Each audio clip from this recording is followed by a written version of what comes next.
Hello, ladies and gentlemen. Mr. Wood1 here, back in another Armoured Warfare review. And today we'll be having a look at the Chieftain Mark 6, or as I like to call it, the FPS killer for your enemies.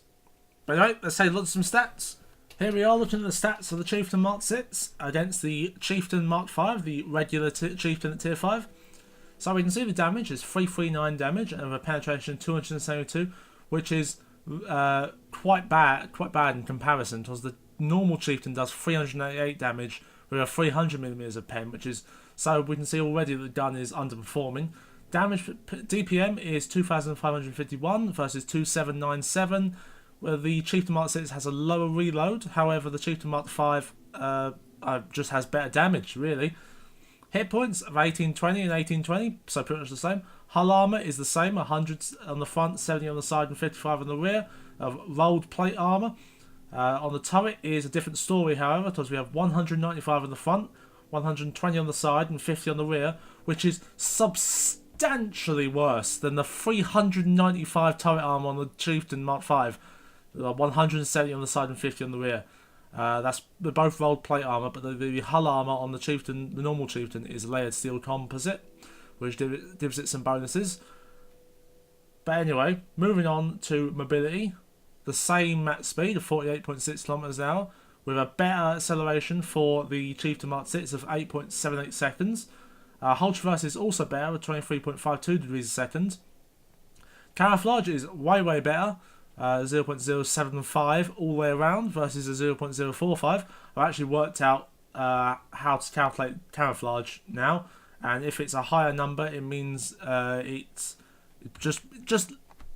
complicated. But if you see a higher number, it's pretty much better. So that's that regard. And view range is the same of 360 meters. Can depression is the same, -12 on the front and 0 on the rear. Accuracy spread is not the same, 2 points of a degree out. The Mark 6 has 0.10 degrees and the Mark 5 has a 0.08 degrees, so Mark 5 a bit more accurate. Aim time is better on the Chieftain Mark 6, because of 2.31 seconds as opposed to 2.83 seconds. Touch versus 21.96 degrees a second versus 19.4. So what can we see so far from the Chieftain Mark 6? Well, we can see the gun is underperforming from the start. Because we're using the standard ammunition found on the Chieftain Mark 5. I was on the wrong tank, never mind. We're using the standard ammunition, so we get the lower damage and the lower penetration from the Chieftain Mark 5. We haven't got the same armour, because the turret armour, there's a applique armour on the Chieftain Mark 5, but we're using the standard non-applique armour on the Chieftain Mark 6. The camo factor is much better, so that we can do some camping and sniping some more. However, the accuracy is about 2 points of a degree off of the Mark 5. Speed, mobility is about the same. Camouflage is pretty good. View range is 360 meters, which is just the same as the other Chieftain.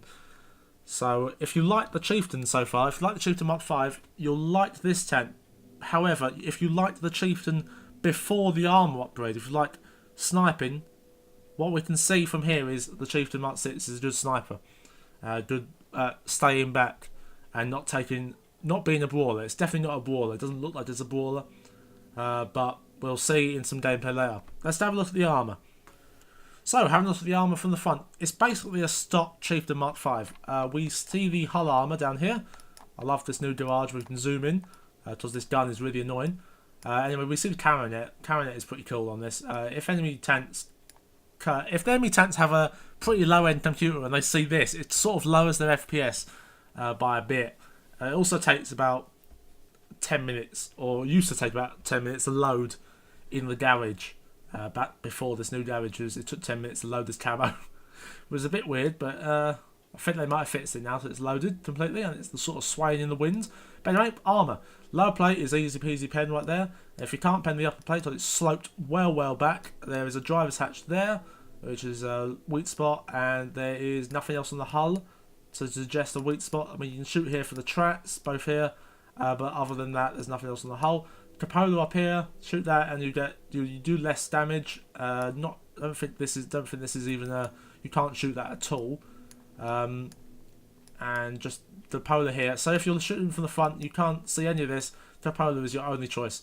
That'll definitely do some damage to them. Maybe even take out the commander, but won't do any like killing blows because it won't do enough damage. Side armor is a different story. However, massive side armors, but they have a big side skirt here, and you have the entire big tracts here. So for a reliable pen with heat or something similar to that, Hesh or heat or HE, or fire above this side skirt and above the tracts, but like this little thin layer of armor here, more towards the back, and the side of the turret is here. There's not some cage armor though, but that's sort of basket, so it won't do much. That won't do much at preventing your shell. Don't fire towards the front of the armor because there is a lot of sloping on the front bit. You might be able to see it there. I'll do a Chieftain Mark 5 review and you can see it better because this is this Taranet is a bit weird. But anyway, you can see the side skirts will obstruct your aim a bit. Anyway, back is where the engine is, so you definitely want to fire at the back for some critical hits chance. There's some vents here. Not entirely sure if shooting vents on this vehicle will do the critical hit, but definitely aim at the back of the tent and you'll definitely do a critical hit or something similar or damage the engine. Back of the turret is right there. Just shoot straight through these boxes and you'll definitely get a pen. And it's pretty damn easy to pen this thing when you can outflank it. But anyway, let's look at some retrofits. So the Chieftain Mark 6 comes with 4 retrofit slots, much like its Chieftain brother. It comes with a universal slot, an armor slot, another armor slot, and a firepower slot. For the firepower slot, I'd recommend damage or something else that you'd find worthy of the gun on this. I mean, damage is better because it'll put you on par with a Chieftain Mark 5 firing that better ammunition. Armor slot, I'd recommend hit points. Put 1 hit points on this. Maybe this one here is just full on hit points. And then you can either go for another Mark 2 on this, so you can have a Mark 3 and a Mark 2 as this slot, or you can go for reinforced engine housing Mark 3, and that'll give you some excellent protection, and they'll stop these tanks from coming around the back of you and killing your engine. And the universal slot, I'd recommend for acceleration, because acceleration is rather poor on this tank to begin with, so let's get that buffed up and you'll be good to go. Let's look at some gameplay. Here we are in the first gameplay, an Operation Life Jacket in the Chieftain Mark 6.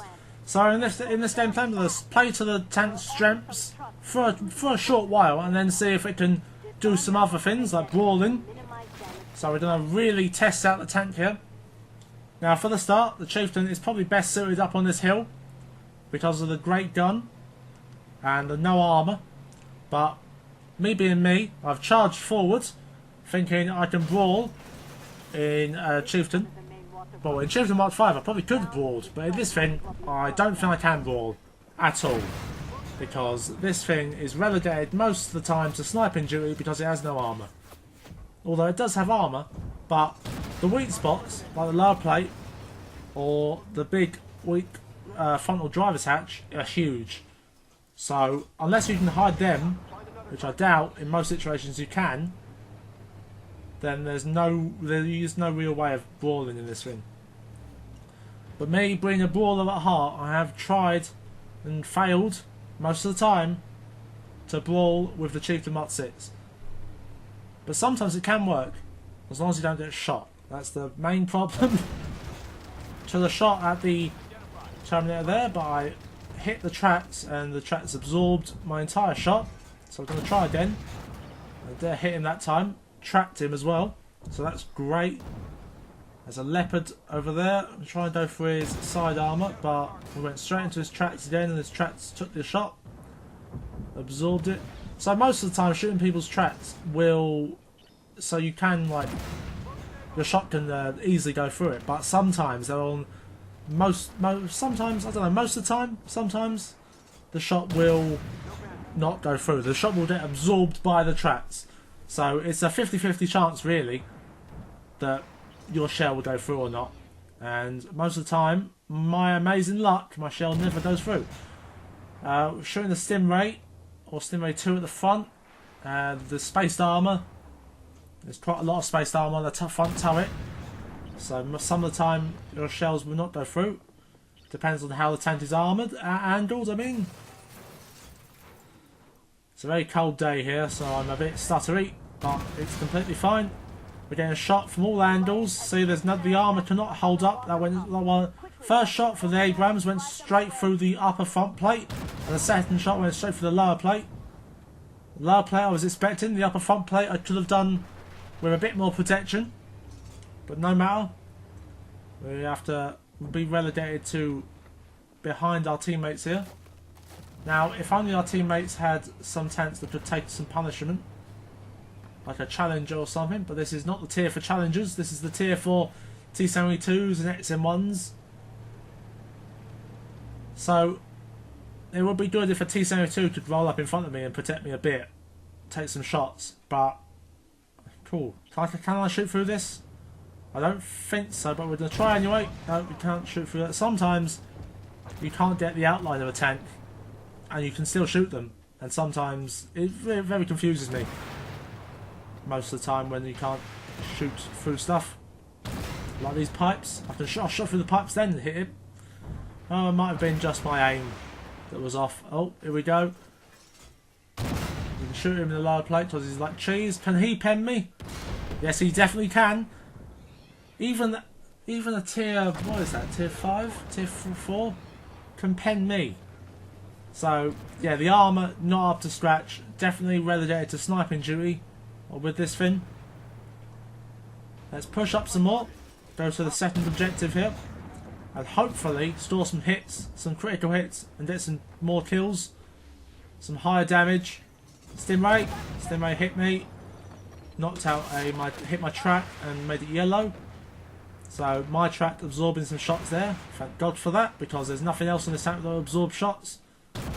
This mission isn't the best for camo sniping vehicles because there's a lot of obstacles.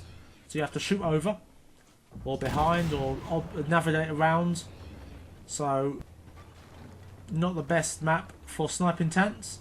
And this is definitely a sniping tank. I mean, it's an MBT, but it's an MBT that's more relegated to sniping duty than any other tank. I mean, look at this. We're going up against a VFM. A VFM.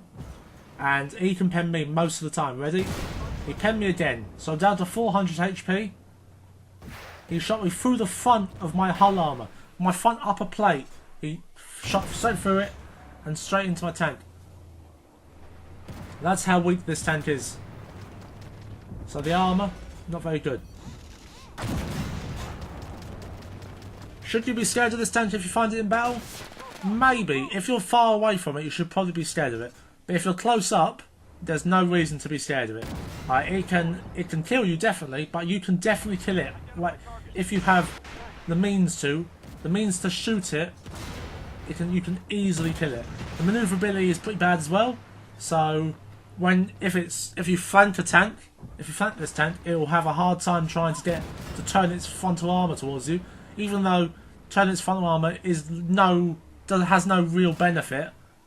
Other than they can shoot your lower plate now, but maybe there's a benefit in you'll get lucky and it'll bounce on the upper front plate hull armour, which is about pretty well angled. I will say the handling on this tank is very, very good. If anyone's ever played a Chieftain Mark V, this is what the tank feels like. It feels just like a Chieftain Mark V without the armour upgrades. So the Chieftain Mark V is pretty bad, or pretty okay. It's okay-ish.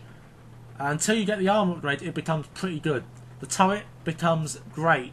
It becomes 400mm of armour on that turret of the Chieftain Mark V. This thing doesn't get that. It hasn't got that advantage. So it's relegated to at the back of the map because of the bad armour, the somewhat bad gun stats. Because look at that aim time. That aim time was pretty damn bad.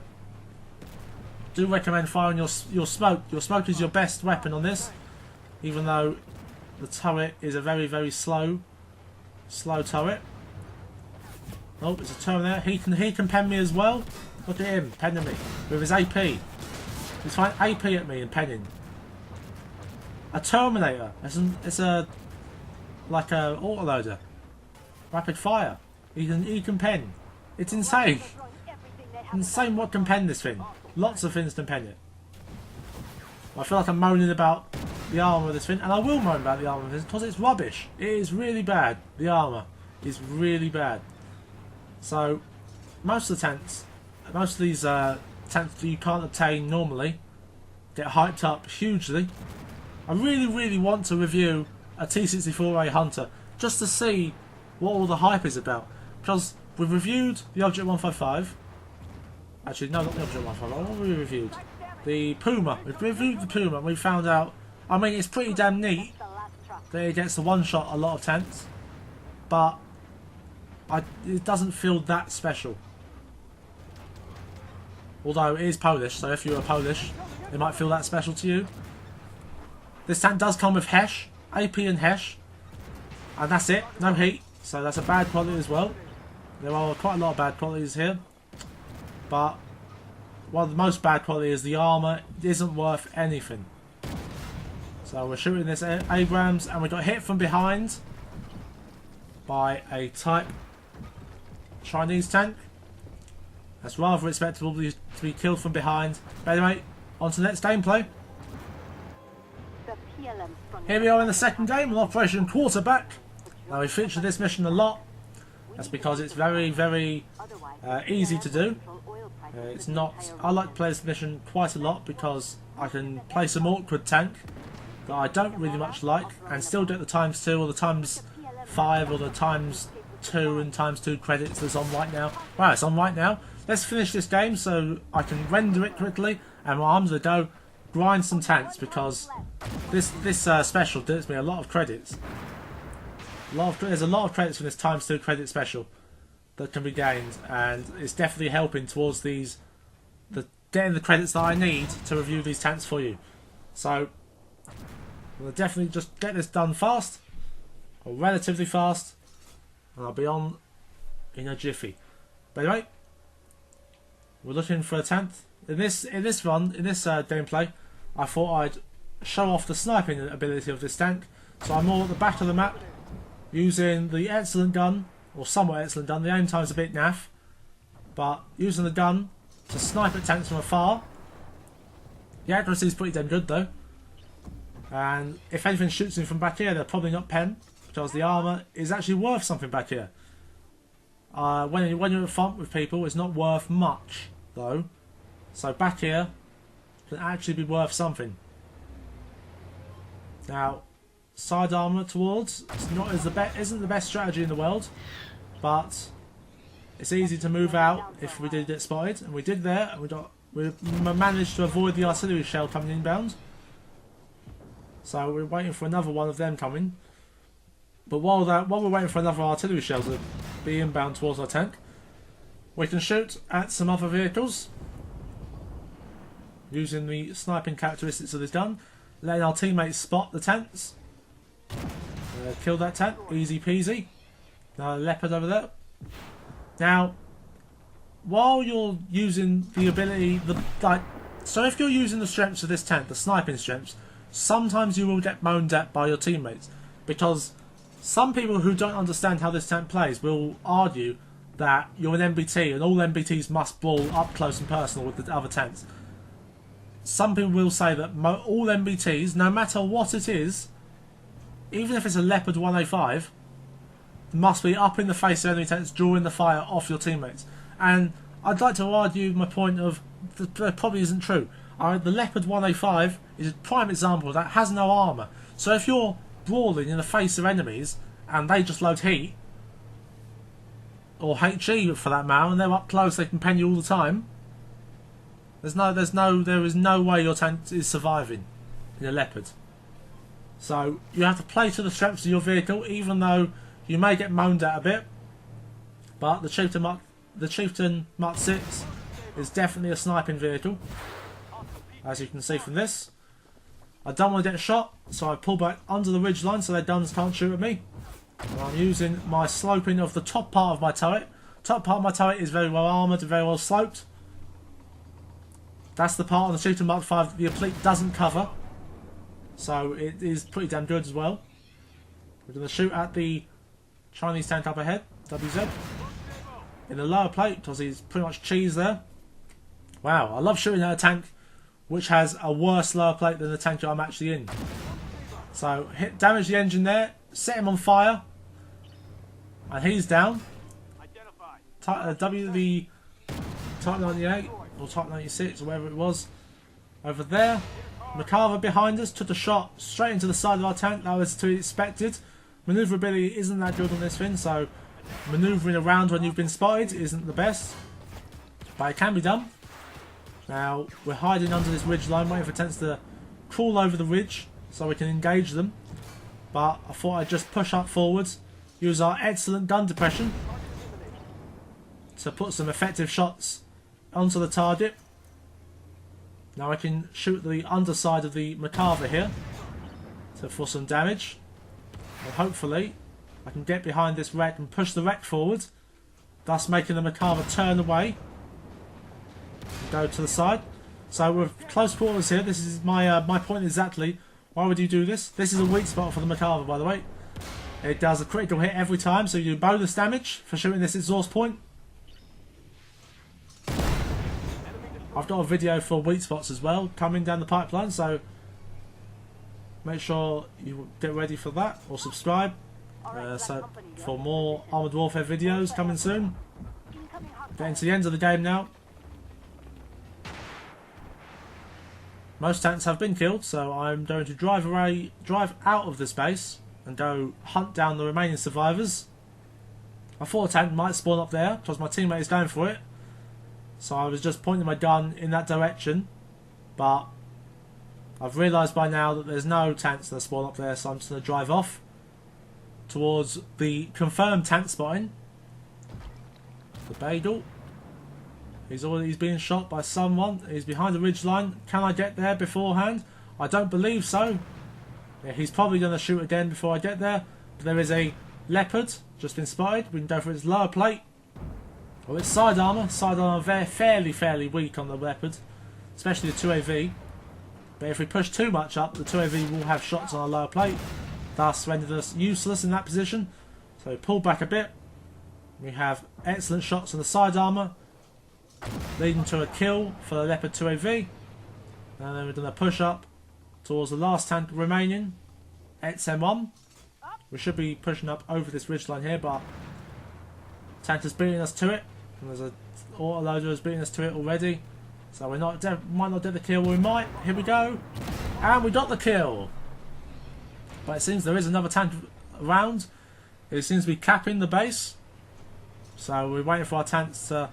I don't reckon I won't get there because the speed of this thing isn't very good, but our teammates will definitely take him out, and it'll lead to a successful victory. I should also note this: the gun depression is pretty damn amazing on this thing. Look at that. We can actually touch the ground when we're coming down hills. And that's the game. I'll see you in the summary. That has been a quick look at the Chieftain Mark 6. Overall, a good vehicle. A bit of a sniper though, so if you like sniping things, get this tank. It's an MBT. It is an MBT, but it is a sniper in the form of an MBT. So you definitely don't want to be up front. You want to be behind, up on a ridgeline somewhere, sniping with your amazingly good gun. Great accuracy, and all stats on this gun are great. So it's relegated to sniping duty because of the armour. The armour is not up to scratch at all. You saw in the gameplay we got penned straight through the front, and any tank that's penned through the front is definitely not a brawler. Or that's penned easily through the front is definitely not a brawler. I mean, weak spot there, big lower plate, and the turret isn't as good as it could be.